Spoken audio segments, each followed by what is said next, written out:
यहां, तो मैं था कॉन्स्टिपेशन पर।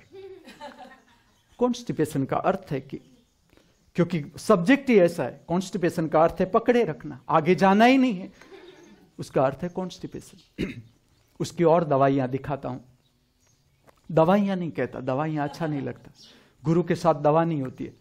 मैं इतना सुंदर खुराक तुम्हें बताता हूं। समझ लो कि काड़ी द्राक्ष है, उसको पानी में भिगो दो और सुबह में डायरेक्ट खा लो। जिससे कॉन्स्टिपेशन का प्रॉब्लम है तो डायरेक्ट रात को भिगो दो। काड़ी द्राक्ष है या किशमिश है, अगर ड्राई फ्रूट में देखे तो किशमिश है, तो किस तरह से लेना है वो भी बताऊं तुम्हें। या तो इस तरह से भी लिया जा सकता है, जो तुम्हें अच्छा लगे। शरीर पर काम करके देखो। रात का जो भोजन लो तुम, तो रात का भोजन हो उसमें इतनी जगह रखो कि आप थोड़ी सी काड़ी द्राक्ष खा सको या किशमिश खा सको, तो वो हेल्प करती है। उसका जो फाइबर होता है वो इंटेस्टाइनल मूवमेंट बढ़ा देता है, तो मल द्वार तक पहुंचने में मदद करता है। काड़ी द्राक्ष है या किशमिश है, तो तुम खाने में भी इसका उपयोग कर सकते हो कि 1 घंटे पहले आप भिगो दो काड़ी द्राक्ष को, जितनी आपकी क्षमता, ज्यादा से ज्यादा 1 मुट्ठी आपकी। और किस तरह का कॉन्स्टिपेशन है, क्योंकि एक बात आपको ठीक से समझनी है कि जितना जरूरी है उतना ही शरीर को देना है, उससे ज्यादा नहीं। डिपेंडेंट नहीं बनाना है शरीर को किसी भी बात पर। देखो, ये सारी चीजें मैं तुम्हें कहता हूं, लेकिन एक क्षण ऐसी आ जाती है कि तुम कुछ भी दिया जाए तुम्हें, तुम्हारे शरीर पर इतना कंट्रोल आ जाता है कि तुम ऐसी चीजों को भी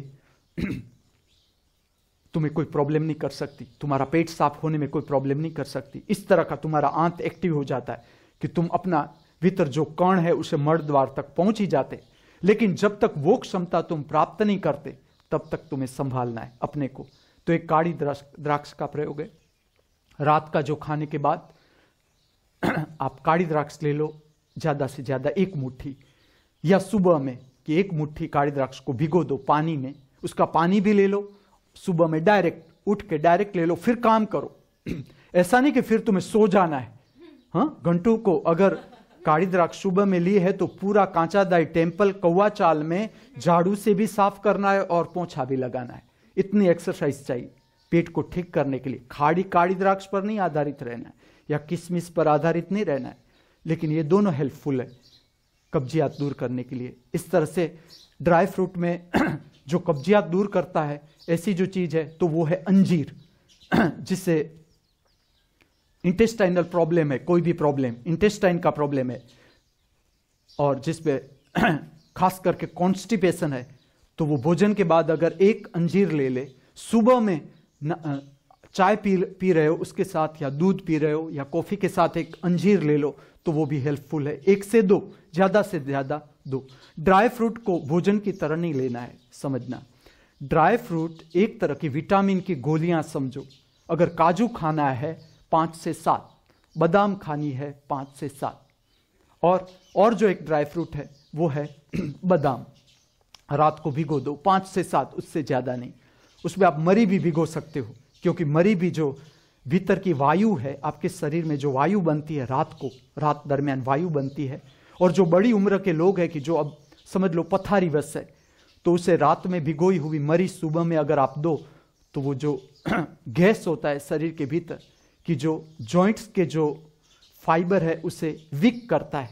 आपके शरीर में गैस रह जाए, अगर ठीक से बाहर न निकले, एक्सरसाइज के माध्यम से वो बाहर न निकले गैस, तो ये गैस जो नर्वस सिस्टम है, पूरी नर्वस सिस्टम डल कर देता है। देखना, जिसे गैस का प्रॉब्लम है, ठीक से तुम देखोगे तो उसके पूरे जॉइंट्स वीक हो जाते पूरे। अगर तुमने ऐसे पेशेंट देखे हो ना देखे हो, लेकिन मैं तुम्हें कहता हूं मैंने देखे हैं कि जिसको बहुत गैस की प्रॉब्लम रहती है और ठीक से हल नहीं कर सकते वो लोग, या मिसगाइड हो जाते हैं या प्रॉपर गाइडेंस नहीं मिलता, तो पूरा का पूरा नर्वस सिस्टम खलास हो जाता। तुम उसके शरीर पर कहीं भी अंगुली रखो और तुम इससे कहो दर्द होता है, वो कहते हैं हाँ, एकदम दर्द होता है, खट्टा खट्टा हो जाता है पूरा शरीर। उसका कारण है कि जो गैस है वो बाहर निकलनी चाहिए। और मैंने देखा, इसमें मुझे दया भी ना आई ऐसे पेशेंटों के ऊपर। मैंने गाइडलाइन देने का प्रयत्न किया, उसके ऊपर काम किया, लेकिन मैंने देखा पूरी की पूरी हैबिट खराब। क्या हैबिट वो भी बताऊं। शाम के समय, रात के समय घर में अवेलेबल है, रोटी अवेलेबल है, ऐसा नहीं कि नहीं अवेलेबल हो और बाहर खाया हो तो मैं समझू कि हाँ ठीक बात है कि बाहर खा। घर में पत्नी है, उसने रोटी बनाई है, वो झगड़ती है कि तुम गरम खाना खाओ, नहीं मानते। बाहर का जाके वेल खा ली, डबल रोटी खा, बाहर का ही खाया, पानी पूरी रोटी, आंवली का पानी भर भर भर के शरीर पूरा चेता तंत्र बिगाड़ दिया, पूरा चेता तंत्र खलास, ऐसा हो जाता है।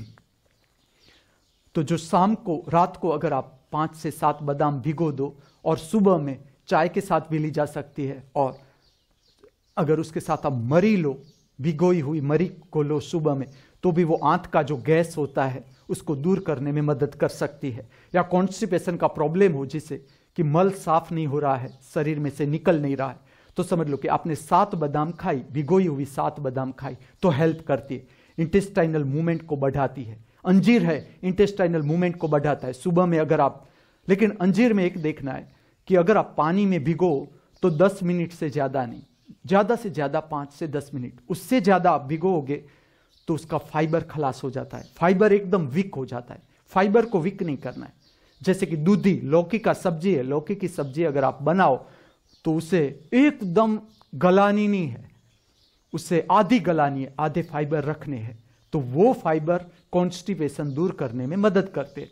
चना का लोट मदद नहीं करता, चने की दाढ़ कॉन्स्टिपेशन दूर करने में मदद नहीं करती, बढ़ाती है। चने की दाढ़ है वो इंटेस्टाइनल मूवमेंट घटाती है। तो बादाम है, हेल्प करती है, अंजीर हेल्प करता है, किशमिश हेल्प करती है, काली द्राक्ष हेल्प करती है, जिससे कॉन्स्टिपेशन है उसमें से दूर होने के लिए। फिर जो एक आता है वो है कैस्टर ऑयल। वो भी सुबह में अगर बहुत कॉन्स्टिपेशन हो, सीवियर कॉन्स्टिपेशन होता है, पेट साफ ही नहीं होता, और इसमें भी मैंने